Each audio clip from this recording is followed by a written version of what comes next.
Assalamualaikum warahmatullahi wabarakatuh. Izin memperkenalkan diri, nama saya adalah Ahmad Sidik. Dalam kesempatan hari ini, saya akan mempresentasikan studi kasus fraud pada PT Jiwasraya sebagai bagian dari pembuatan tugas terstruktur, audit forensik digital, dan audit investigasi untuk semester ganjil. Baik, langsung saja. Dalam kesempatan presentasi ini, saya akan mempresentasikan studi kasus PT Jiwasraya berdasarkan 11 soal yang telah diberikan oleh Ibu Nurhayati Siregar sebagai dosen pengampu. Pertama, kita akan masuk kepada soal yang pertama, yaitu buatlah profil singkat PT Jiwasraya. Nah, ini adalah profil singkat PT Jiwasraya. Jadi, PT Jiwasraya itu tadinya adalah perusahaan Belanda yang didirikan pada tahun 1859 dengan nama Netherlands Indies Reference and Reference Maatschappij atau NILMIJ pada tahun 1960. Kemudian perusahaan dinasionalisasi oleh pemerintah dan akhirnya berganti nama menjadi PT Asuransi Jiwasraya Persero pada tahun 1973 sebagai bagian dari badan usaha milik negara. Nah, mungkin teman-teman mengenal PT Jiwasraya karena skandalnya yang sempat mencuat beberapa waktu lalu dan merupakan yang terbesar dalam sejarah fraud atau korupsi yang ada di Indonesia. Nah, rangkuman skandalnya yang pertama itu adalah atau rangkuman fraudnya yang pertama atas produk JS Saving Plan mereka. Jadi PT Jiwasraya menawarkan produk asuransi investasi dengan janji bunga yang sangat tinggi, yaitu 9 sampai dengan 13%, di mana imbal hasil ini merupakan lebih tinggi daripada yang ada di pasaran. Praktiknya berubah menjadi skema Ponzi karena perusahaan tidak dapat membayar return berdasarkan return yang sebenarnya. Kemudian ada praktik investasi saham gorengan, yaitu di mana dana nasabah sengaja ditempatkan pada saham-saham dengan risiko yang tinggi dan tidak liquid. Kemudian ada praktik window dressing atau manipulasi laporan keuangan, di mana perusahaan merekayasa laporan keuangannya agar terlihat sehat dan tetap mencetak laba, walaupun itu semua adalah semu. Nah, berikut demikian adalah profil singkat dari PT Jiwasraya. Kemudian, soal berikutnya adalah apa saja indikasi awal yang dapat mengarah pada terjadinya fraud di PT Jiwasraya dan bagaimana auditor dapat mendeteksi tanda-tanda tersebut. Nah, jadi indikasi awalnya adalah adanya anomali investasi, anomali laporan keuangan, dan anomali produk perusahaan. Anomali investasi misalnya, konsentrasi perusahaan itu berada pada aset-aset yang besar dan tidak wajar. Misalkan pada saham gorengan atau pada dana reksa yang terfokus atas saham tertentu yang juga merupakan bukan saham dengan berfundamental baik. Kemudian ada high turnover di mana frekuensi jual belinya sangat tinggi tapi tidak menghasilkan keuntungan. Kemudian juga ada anomali produk dan pemasarannya dengan Jiwasraya menawarkan bunga atau imbal hasil yang sangat tinggi yang jauh di atas pasaran. Kemudian ketergantungan pada premi baru. Jadi premi baru inilah yang digunakan untuk membayar return atas nasabah-nasabah yang telah ada sebelumnya. Selanjutnya adalah anomali laporan keuangan, di mana laba terlihat sangat tinggi pada laporan keuangan, namun tidak ada arus kas yang masuk. Dan adanya lonjakan aset yang signifikan untuk menutupi defisit modal. Lalu bagaimana cara mendeteksi atas indikasi-indikasi tersebut? Maka seharusnya auditor dapat menerapkan hal-hal berikut. Yang pertama adalah analisis vertikal dan horizontal, asset valuation review, Benford loss analyzing, dan digital forensics. Nah, yang pertama adalah analisis vertikal dan horizontal. Tentu dengan membandingkan akun-akun dari tahun ke tahun atau dari sub-akun ke sub-akun tertentu untuk menilai apakah indikasinya wajar secara rasio maupun secara pertumbuhan dan growth-nya. Kemudian dengan melakukan asset valuation, jadi kita melakukan review atas valuasi asetnya. Apakah benar aset-aset yang ada di laporan keuangan memiliki valuasi yang nyata. Kemudian kita melakukan tracing dan poaching, yaitu menelusuri siapa sih sebenarnya pemegang manfaat akhir atas transaksi-transaksi yang dilakukan perusahaan. Selanjutnya adalah Bedford Law Analysis, yaitu kita menganalisis statistik pada digit dalam ribuan transaksi untuk melihat apakah angka-angka tersebut muncul secara alami atau muncul atas manipulasi oleh manusia. Selanjutnya adalah digital forensik yang tentu saja membuka email, log, komunikasi, dan lain-lain manajemen PT Jiwasraya sendiri. Kemudian, soal nomor 3. Bagaimana praktik manipulasi laporan keuangan seperti Windows dressing dalam kasus Jiwasraya dapat mempengaruhi keputusan pemangku kepentingan atau stakeholder. Nah, jadi menarik teman-teman ya. Dalam kasus fraudnya Jiwasraya tidak hanya melakukan investasi bodong, tidak hanya melakukan pemasaran produk-produk yang anomali, tapi mereka juga melakukan Windows dressing atau memanipulasi laporan keuangannya. Nah, tujuan utama Windows dressing, kita tahu sendiri bahwa Windows dressing itu adalah untuk membuat laporan keuangan perusahaan terlihat positif dan menguntungkan, padahal labanya itu semua adalah semu. Sehingga terjadi bias pengambilan keputusan yang dilakukan oleh stakeholder. Dalam hal ini siapa stakeholder Jiwasraya? Ada nasabah yang tentu saja nasabahnya dalam tanda kutip tertipu begitu, sehingga mereka akhirnya memutuskan untuk meletakkan dananya di Jiwasraya. Ada pemegang saham, dalam hal ini pemerintah sebagai pemegang saham utama Jiwasraya, yang juga tentu pengambilan keputusannya mereka melihat berdasarkan laporan keuangan Jiwasraya baik-baik saja, maka mereka tidak perlu untuk menyuntikkan dana.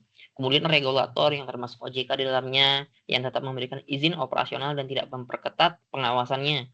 Kemudian manajemen yang melihat bahwasanya laporan keuangannya menunjukkan laba, maka mereka berhak atas ekspansi, memutuskan ekspansi, dan berhak atas bonus begitu, sehingga ini semakin mempersulit ruang gerak perusahaan sendiri yang padahal sedang dalam keadaan yang tidak baik-baik saja. Kemudian terakhir ada mitra, dalam hal ini mungkin perbankan yang juga membantu memasarkan produk JS Saving Plan-nya PT Jiwasraya. Jika saja mungkin stakeholder ini tahu bahwasanya laporan keuangan tersebut telah dimanipulasi, maka mungkin bisa kita ekspektasikan mereka tidak mengambil keputusan yang telah mereka buat sebelumnya begitu. Kemudian soal nomor 4 adalah skema Ponzi sering menjadi bagian dari kasus fraud besar termasuk di dalam Jiwasraya sendiri ya. Bagaimana peran auditor dalam mengidentifikasi pola seperti ini untuk melakukan audit investigasi? Nah,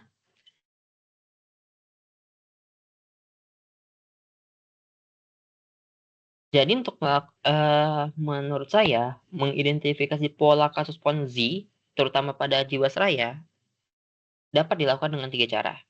Yang pertama adalah analisis sumber pendanaan, pengujian eksistensi aset, dan penelusuran aliran dana. Yang pertama, analisis sumber pendanaan. Nah, kita harus tahu dulu dari mana pendanaan perusahaan untuk membayar premi-preminya. Apakah premi yang harus mereka bayar itu match dengan dana masuk atas premi baru gitu. Jika match, mungkin saja premi baru itu adalah uang yang harus dikeluarkan perusahaan untuk membayar nasabah-nasabah yang lama. Kemudian adanya pengujian eksistensi aset. Kita perlu mencocokkan data dengan pihak bursa. Apakah perusahaan benar-benar melakukan investasi sesuai dengan laporan keuangannya. Selanjutnya kita uji apakah investasi instrumen tersebut benar-benar memberikan tingkat pengembalian sesuai yang dijanjikan.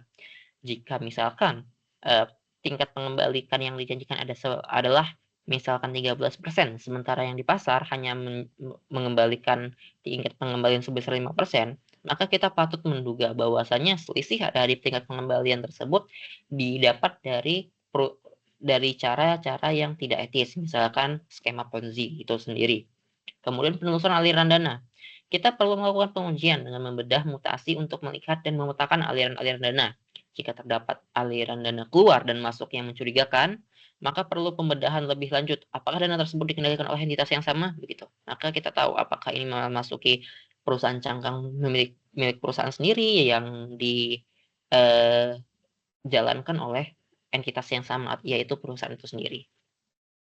Nah, selanjutnya yang problem kelima yaitu adalah bagaimana kolusi antara manajemen perusahaan dan pihak eksternal seperti manajer investasi dapat mempersulit proses audit investigasi.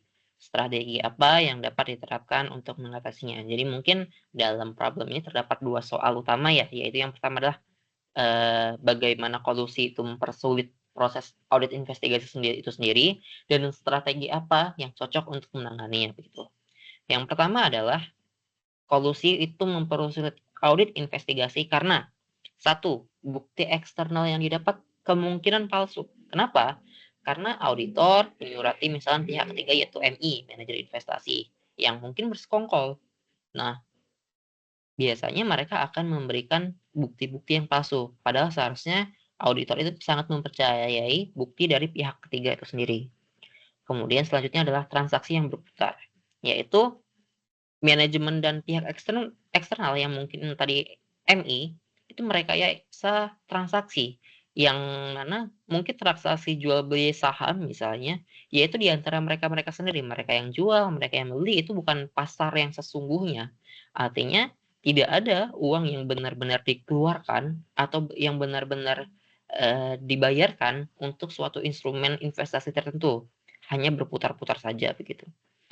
Kemudian adanya penyembunyian kickback yang sebagaimana kita ketahui sendiri dalam kolusi biasanya disertai dengan kickback-kickback tertentu, entah itu dana atau itu, eee, treatment-treatment tertentu yang biasanya dilakukan di luar sistem perusahaan. Maka, dengan adanya kolusi ini juga akan mempersulit investigasi karena bukti yang didapat atau penjelasan yang didapat itu tidak sesuai dengan yang seharusnya, dengan yang aktual, begitu. Kemudian kompleksitas struktur investigasi. Nah, jadi kita tahu ya kalau misalkan, Jiwasraya ini tuh juga, salah satu yang membuat mereka mereka itu menginvestasikan banyak sekali dananya kepada reksadana tertentu, yang reksadana ini juga terfokus pada saham-saham yang gorengan, begitu. Nah, jadi ini sangat kompleks begitu. Jadi, kolusi-kolusi ini itulah yang mempersulit audit investigasi.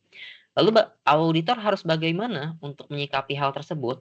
Maka yang pertama adalah satu, digital forensik. Jadi tetap dilakukan, digital forensik karena dari sana kita bisa melihat history chat mereka seperti apa, bagaimana email, bagaimana komunikasi komunikasi mereka walaupun mereka itu dilakukan di bawah meja begitu, itu tetap bisa kita record dan kita hubungkan puzzle demi puzzle-nya. Kemudian kita lakukan analisis hubungan, yaitu untuk memetakan hubungan antara jajaran direksi dengan pemilik MI misalnya, apakah terhubung atau mungkin bagian dari keluarga atau mungkin memang orang-orang dekat mereka begitu.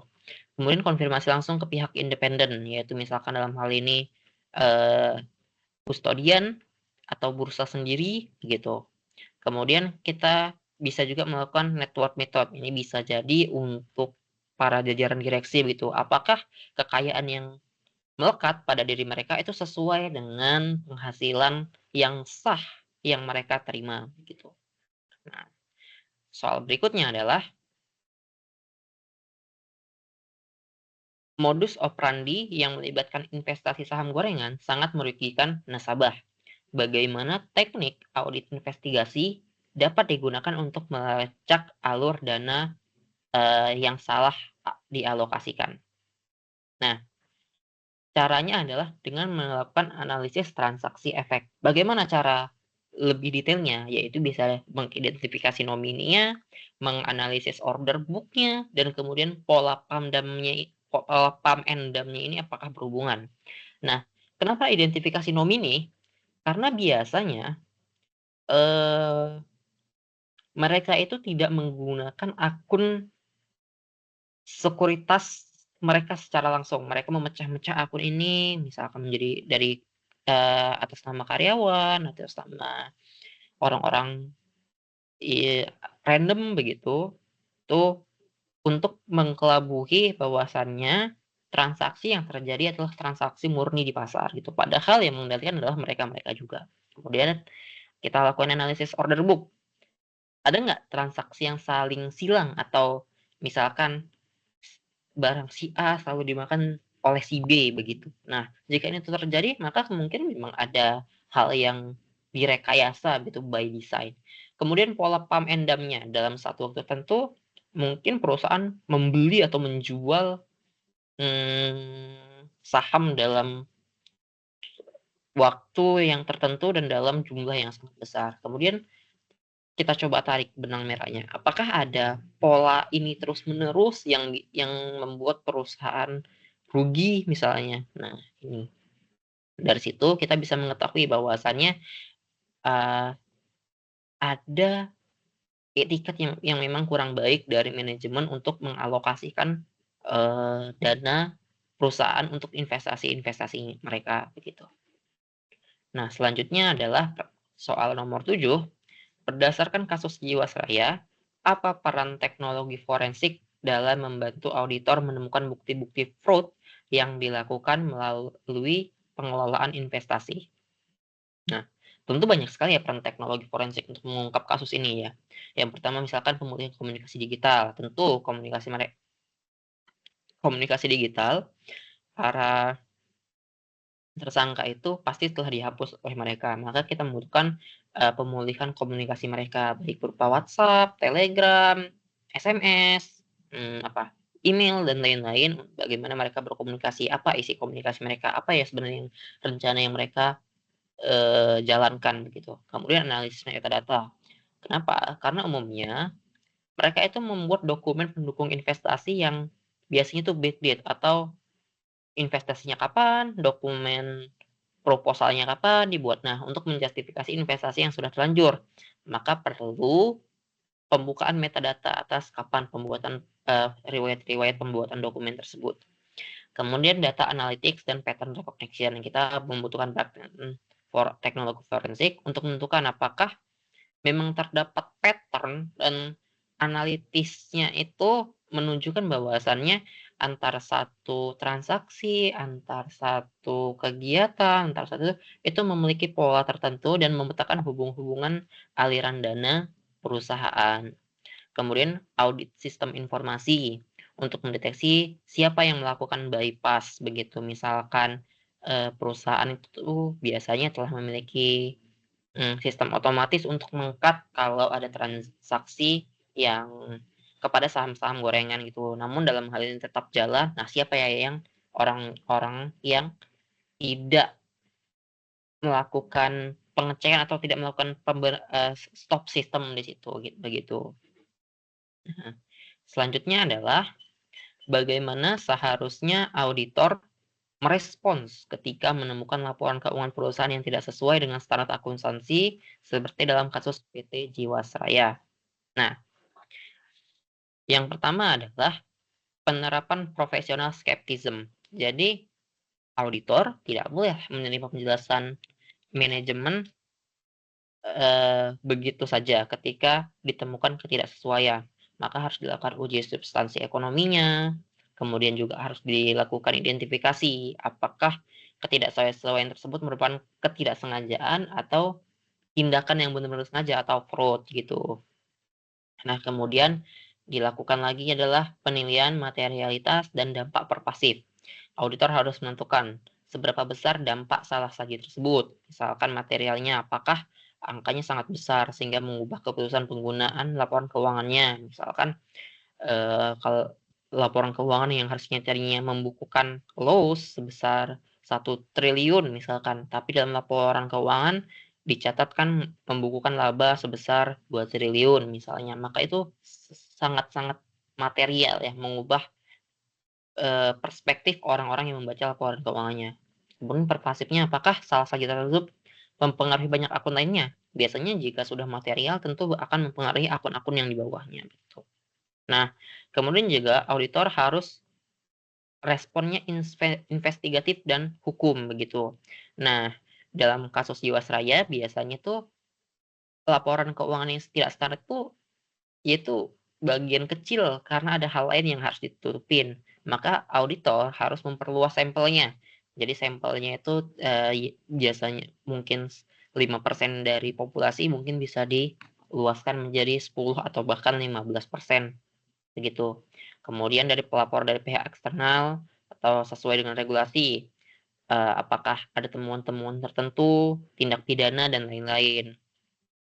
Kemudian jika integritas manajemen sangat dilakukan dan auditor tidak diasosiasikan dengan laporan menyesatkan, auditor dapat memilih untuk mengundurkan diri dari penugasan, mungkin begitu. Jadi jika ada hal-hal yang kurang baik begitu, maka menurut saya itulah respon yang sebaiknya diambil oleh auditor. Nah, problem yang 9 selanjutnya adalah kerugian negara sangat besar, yaitu sebesar 16,81 triliun. Apa saja langkah-langkah yang dilakukan auditor untuk menghitung dan memastikan besaran kerugian tersebut akibat fraud? Nah, ini dia. Jadi tentu untuk menghitung tersebut ada langkah-langkah tertentu, ada prosedurnya ya. Yang pertama adalah kita harus menetapkan batasan dan periodenya. Kapan kira-kira fraud itu terjadi sehingga kita bisa fokus melakukan audit atas fraud tersebut. Yang kedua adalah tentu pengumpulan bukti. Buktinya bisa bukti aliran arus kas, bukti pendukung, konfirmasi pihak ketiga, dan lain-lainnya. Kemudian menentukan metode perhitungan kerugiannya. Nah, karena ini penting, apakah kita menggunakan total loss, apakah kita menggunakan selisih harga, atau kita menggunakan net worth. Nah, dalam hal kasus Jiwasraya sendiri ini fraud-nya itu sangat kompleks ya, dari mulai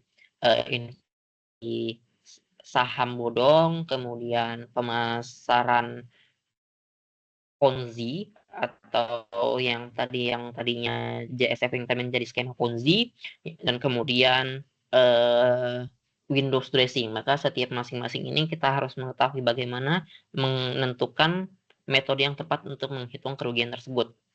Kemudian kita lakukan lagi analisis hubungan kausalitas, yaitu membuktikan bahwa asalnya kerugian yang diderita perusahaan benar-benar terjadi karena ulah manajemen yang melakukan fraud, bukan karena memang ada penurunan pasar yang saat itu terjadi begitu.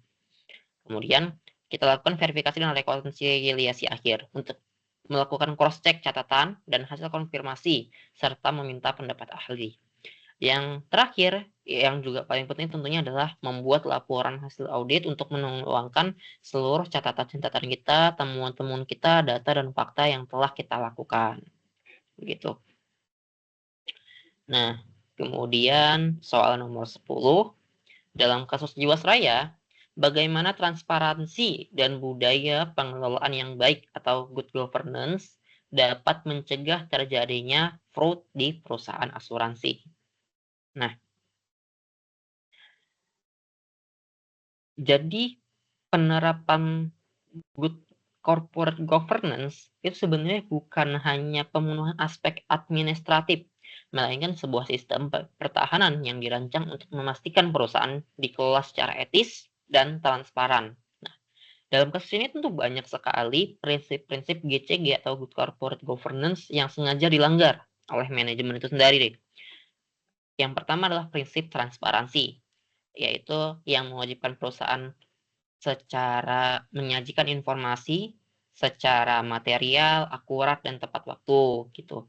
Kemudian akuntabilitasnya, memastikan adanya pemisahan fungsi. Dalam kasus fraud sering terjadi dominasi individu, gitu. Kemudian pertanggungjawabannya seperti apa? Pertanggungjawaban kepada pemerintah sebagai regulator atau pertanggungjawaban kepada pemerintah sebagai pemegang saham itu sendiri. Kemudian independensi. Pengambilan keputusan harus bebas dari kebenturan kepentingan. Jadi jangan lagi orang yang memutuskan untuk melakukan investasi atau tidak, itu berkaitan kepentingannya dengan, kepentingan yang ada pada individu dirinya atau kelompok tertentu gitu. Terus fairness atau kewajaran, jadi menjamin hak-hak seluruh pemangku kepentingan, terutama pemegang polis yaitu nasabah, agar tidak dikorbankan demi keuntungan segelintir oknum manajemen. Nah, andai misalkan GCG ini diterapkan tentu, eee, hal yang tidak kita inginkan itu di Jiwasraya, yaitu fraud yang sangat besar terjadi. Nah, yang terakhir, yang ke-11 adalah apa peran otoritas jasa keuangan dalam pengawasan terhadap perusahaan Jiwasraya? Dan bagaimana auditor investigasi dapat bekerja sama dengan regulator untuk mencegah dan mengungkapkan fraud? Yang pertama adalah peran OJK dulu dalam melakukan pengawasan. Apa peran OJK yang dalam pengawasan? Misalnya pengawasan offsite atau pemantauan laporan. Jadi OJK ini memantau laporan keuangan secara berkala yang dikirimkan oleh perusahaan, dalam hal ini Jiwasraya. Fokusnya melihat rasio kesehatan keuangannya, terutama pada risk based capital. Nah, berapa yang dikirimkan perusahaan. Tapi tidak hanya sampai situ aja, tidak hanya percaya pada laporan keuangan yang dikirimkan perusahaan, OJK juga harus melakukan onsite, pengawasan onsite, yaitu datang secara rutin, memantau, meminta data yang real, meminta buku, catatan, dokumen untuk memvalidasi, meng-cross check ulang. Kemudian pengaturan batas investasi, misalkan OJK menetapkan batasan ketat mengenai kemana dana nasabah boleh diinvestasikan. Misalkan untuk ke saham itu berapa persen, untuk ke reksadana berapa persen, untuk ke obligasi berapa persen, adapun ke saham, sahamnya harus yang bagaimana, gitu. Kemudian penindakan dan penyidikan. OJK itu memiliki unit penyidikan internal yang berstatus sebagai PPNS atau penyidik PNS. Mereka bisa melakukan penyidikan atas tindakan pidana di sektor jasa keuangan bersama kepolisian dan kejaksaan. Lalu bagaimana kolaborasinya dengan auditor investigasi dan jadi antara OJK dan auditor investigasi ini. Yang pertama adalah pertukaran data. Auditor itu memberikan temuannya bahwasanya ada transaksi mencurigakan, ada laporan keuangan yang dimanipulasi dan gitu. Sementara regulator memberikan akses yang lebih luas, misalkan data mutasi perbankan, koordinasi dengan PPATK, begitu. Kemudian audit khusus, regulator dapat menunjuk auditor independen atau investigatif untuk melakukan pemeriksaan mendalam pada area yang lebih spesifik, misalnya portofolio sahamnya, misalnya aset-asetnya, misalnya kemana arus kas yang masuk dan yang keluar begitu. Kemudian penyediaan ahli, auditor investigasi seringkali bertindak sebagai saksi ahli bagi regulator di pengadilan untuk menjelaskan metodologi perhitungan dan kerugiannya. Jadi itu juga bentuk kolaborasinya. Kemudian menyusun regulasi bersama. Jadi temuan auditor apa, kemudian diperbaiki oleh regulator. Nah, demikian paparan dari saya berdasarkan studi kasus dari PT Jiwasraya itu sendiri. Terima kasih. Wassalamualaikum warahmatullahi wabarakatuh.